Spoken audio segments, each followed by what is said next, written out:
Hey, thank you for joining me. Again, we're going to look at my brother's comic series. This is the newest issue that he's put out just in the last couple of weeks.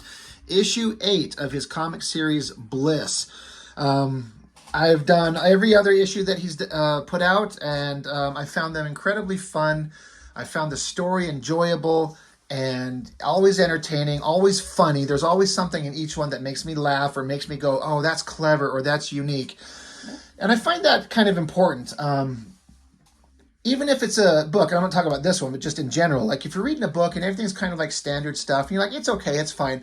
But if there's even just one thing in it that makes you stop and go, oh, that's genius, that's clever, just an interesting little spin that you didn't see anywhere else, it's enough for me to like, shit, there's something here, I love it.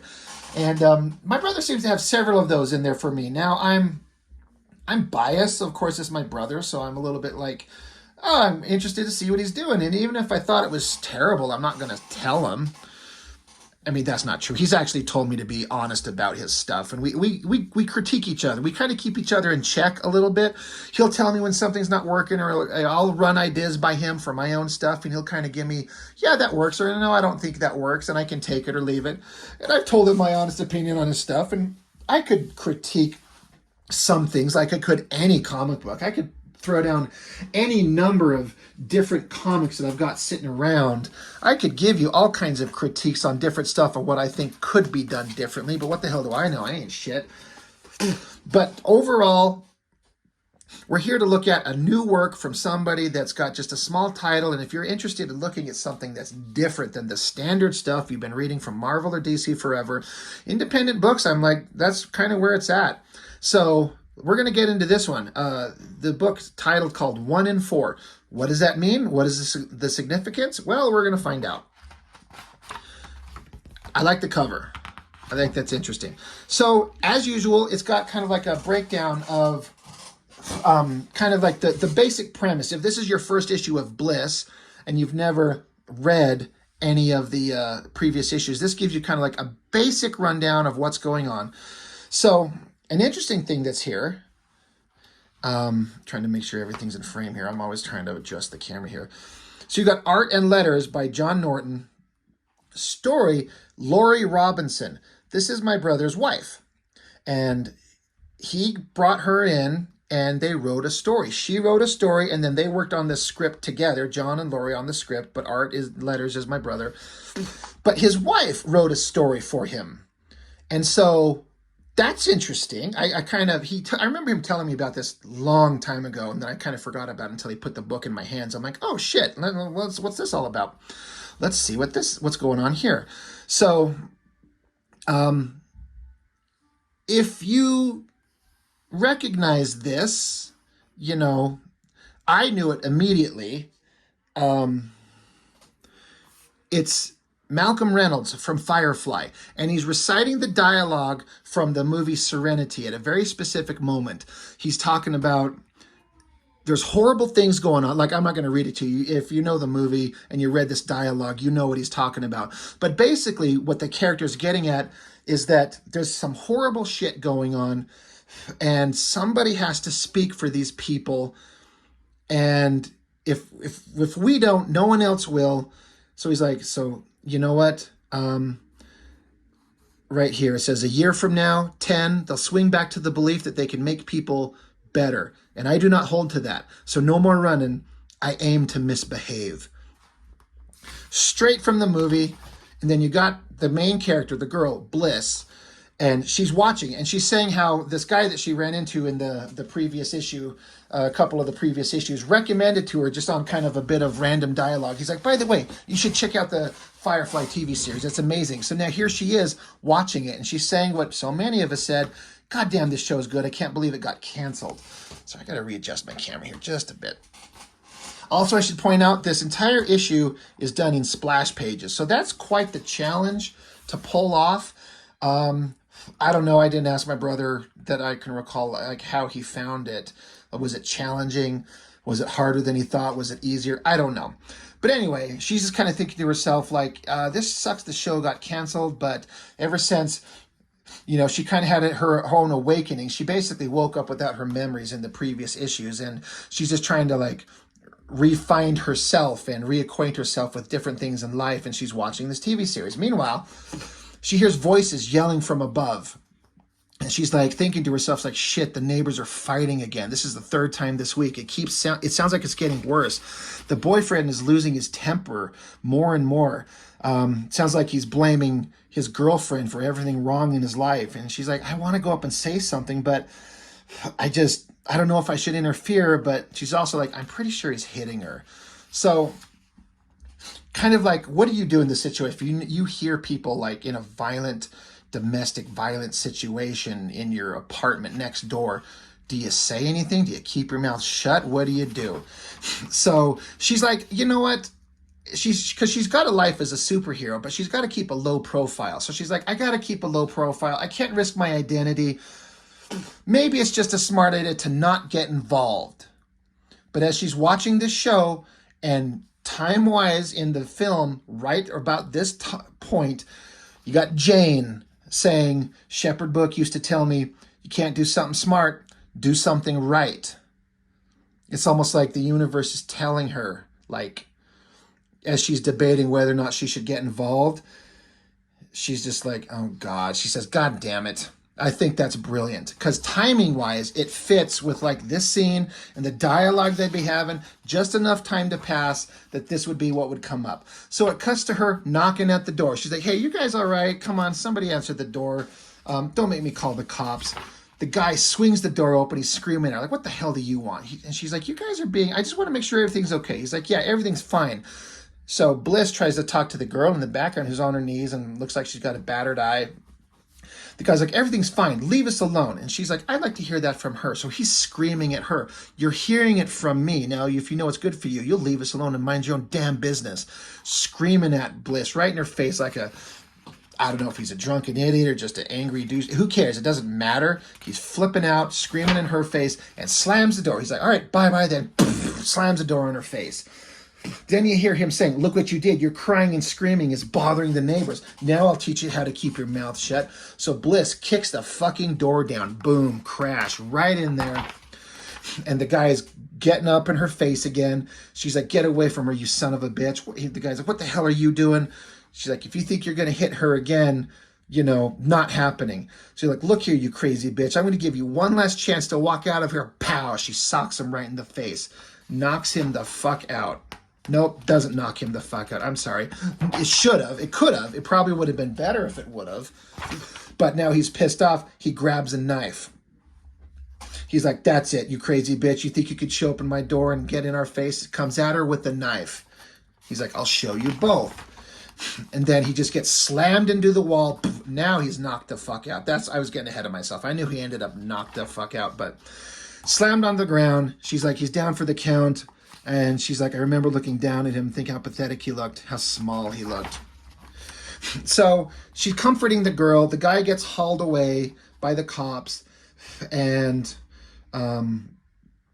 he was arrested and charged with domestic violence. So then Bliss ends up talking with this girl. They go out, they talk, and like how basically kind of a story that you might hear often in real life, where they met, they fell in love.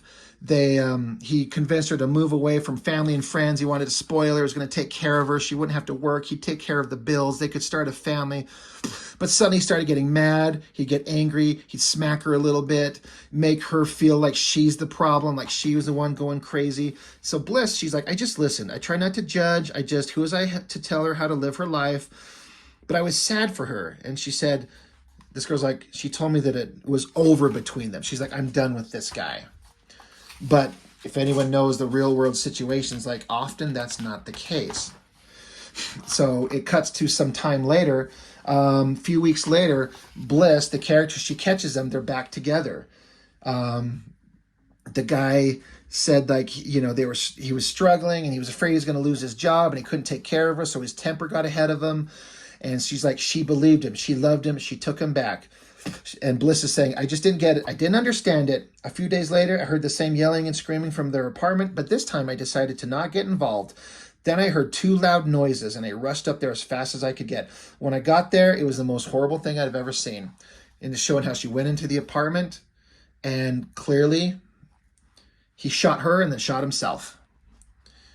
and kind of an interesting composition with her like out of sight, the violet part of it behind her head here. And this is a story that this is something that happens in real life all the time. Like this is real shit, you know? So it's an interesting thing for my brother to tackle this. And I don't know the particulars of the conversations that were had, but I myself years ago worked in the homeless, worked with the homeless for like 5 years. My older brother was already working with the homeless in the same organization that I went to work with. And then my younger brother, John, who made this book, he came along. So all three of us worked in the same place for a couple of years. It got to be too much for me. I couldn't take it anymore.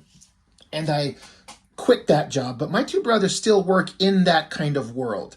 And my brother, John, his wife, works with women in situations like this. I don't want to misspeak, and I'm not exactly sure what her exact job is, but she works in a kind of a capacity where she sees this type of stuff and understands the statistics and these things that happen. So this is stuff that is real world type stuff. And they decided, my brother, whatever the conversation he was having with his wife at the time, I don't know if she suggested it or my brother said, hey, I was thinking about doing this kind of a story, but I want you to, maybe you can write it. You know about this stuff. You can speak to it more specifically than I can for my brother. I'm not sure. I bet it's something to that effect. I'm sure he might chime in on the comments and kind of tell us kind of how this came about. But then it cuts to Bliss is talking to the guy that we've met in the comic book before. Kyle Seals is another character of my brother's that he's had forever. And they're just kind of having this conversation where she's been explaining the story in the comic. She's been explaining it to him. So he's like, I'm sorry. And she's like, I can't get the image out of my head. I keep thinking about what happened and maybe I could have stopped it. He's like, it's not your fault. There's nothing you could have done. She's like, I wish that were true, but I could have done something. He says, like what? You said it yourself. The guy weaseled his way back into her life. If she wasn't ready to make the choice to ditch the fucker, then your hands are tied. You can't make decisions for people, you know? That's just how it is. She's like, but were my hands really tied, or was I just judging her for taking him back? It doesn't matter because I still befriended her and I could have just been the sane and caring voice. You should have heard what he would tell her. How does this happen? Why does this happen? And what could I have done differently? So Kyle, he's like, look, in my experience, this is the only outcome that could have happened, aside from putting a bullet in the guy's head. And I don't get that. I don't get the impression that's the type of person you are. She says, no, but if I'm not, then I have to help in other ways. I need to try and get a job or some kind of education where I can find a solution without a sword or a gun. But she's like, I don't know how to do this. I don't have an identity ever since she lost her memories. He's like, well, I know a guy that can get you an identity. We can create a job for you, a degree, that type of stuff. We can get you into a field of work where you can feel like you're helping people. She's like, that'd be awesome. He's like, all right, now the question is, what kind of work do you want to do? Where do you want to go with this? So it says that, she got a false identity, and she got some degrees with an emphasis on domestic and sexual violence. She started doing her research. She's able to absorb information much quicker because she's superhuman, so she can do that. But she says she started doing some volunteer work, and she's on a violence crisis line. So she's doing work to try to help people. And then she says she got a position on a police force. Some of the things they have to deal with on a regular basis are unimaginable. In my research, I have learned some statistics I have committed to memory. 1 in 4 women and 1 in 9 men experience severe intimate partner violence. Intimate partner violence accounts for 15% of all violent crimes. 19% of domestic violence involves weapons. 1 in 7 women and 1 in 18 men have been stalked by an intimate partner. Domestic violence is correlated with a higher rate of depression and suicidal behavior. 1 in 5 women and 1 in 71 men has been raped in their lifetime.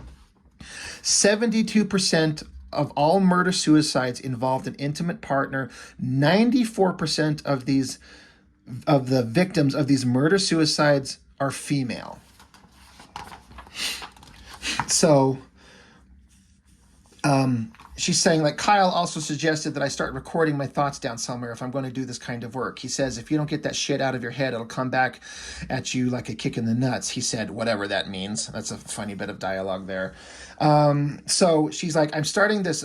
She's like, my first official entry in the BLISS Battle Journal. And she's saying, I'm not even sure if that's a name. It'll work for now.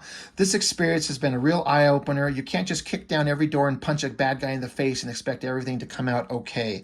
I have to do more. I have to be better. I just wish it didn't cost the life of an innocent woman for me to learn that. These are things that happen behind closed doors where people assume they are safe.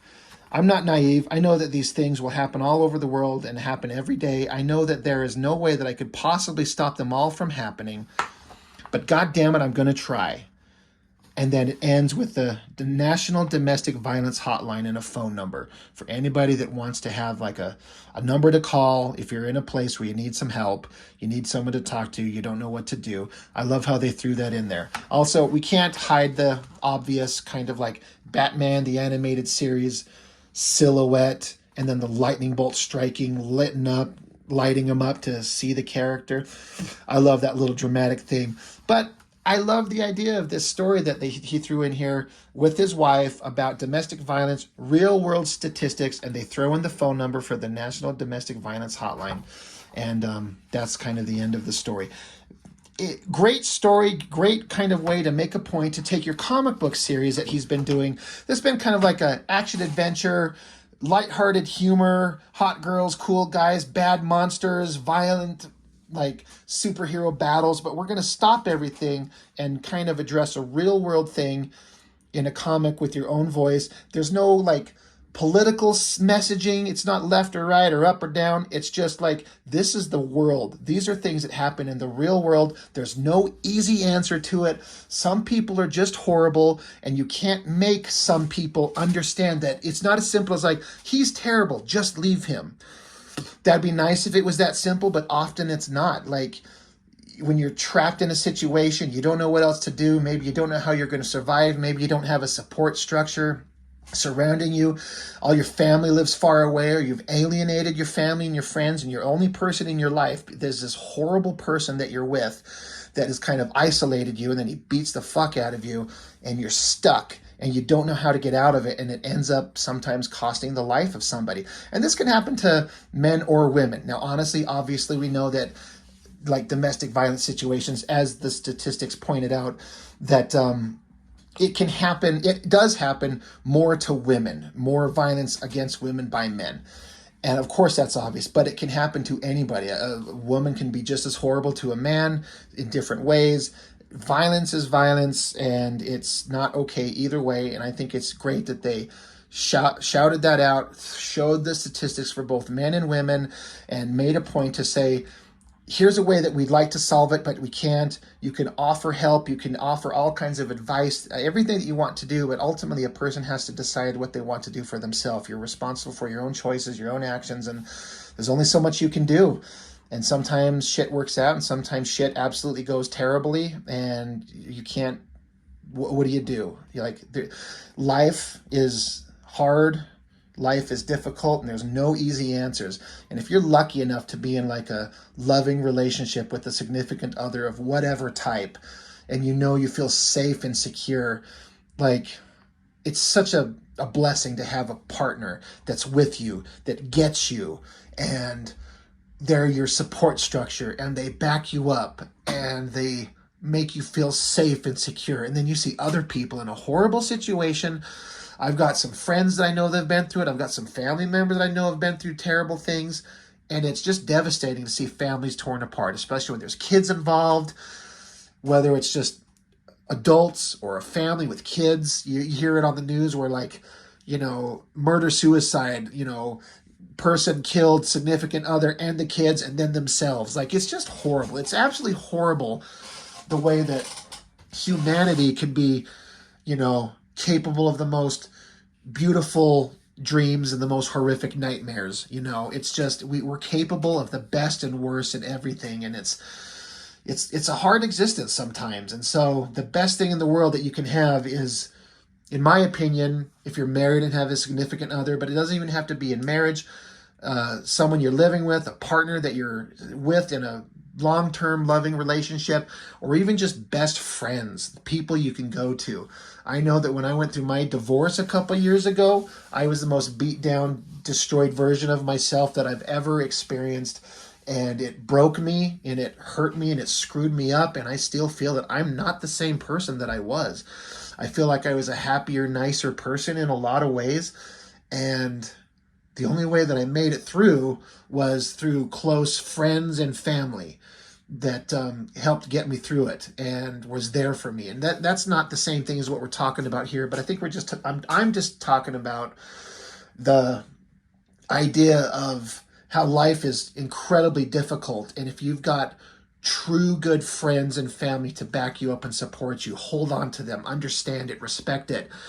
Don't burn bridges behind you due to your own like selfish kind of interests. Like understand when you've got good people in your life that want to look out for you, and understand that if you've got something good in your life, but someone else might have some horrible shit going on, you can try to help them. You can offer a loving hand, an ear to listen to, but ultimately other people are going to make their own choices and there's nothing you can do about it. But you can offer up information like the phone number in the back here, National Domestic Violence Hotline.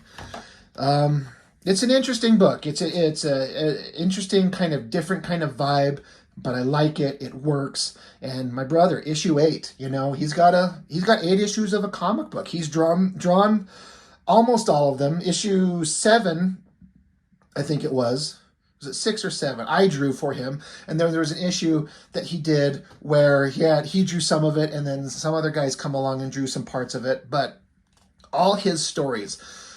Awesome continuing comic series. I think it's really well done. And it's an individual creator with a voice to say some stuff that he wants to show his kind of action adventure fun, but then address something serious. And I know I've just been rambling on here for a minute. I figured the whole concept kind of got me thinking. So I'm just kind of like streaming consciousness, just bullshitting about kind of my thoughts on the thing. So anyway, John and Lori, good job. Like, well done. Like, way to take a comic book and take a minute to say something serious. And, congratulations. It's awesome. And I respect it a lot. I really, really do. So anyway, that's everything. That's all I've got for now. Thank you for watching. Hit up my brother. Contact me here. I'll put a link for his social medias in the description for this. Get his books. Hit him up. Commission him for some artwork. Grab his issues of Bliss. They're good. I think you'll be entertained. They're fun. And that's all I've got for now. Thank you for watching. I'll see you next time.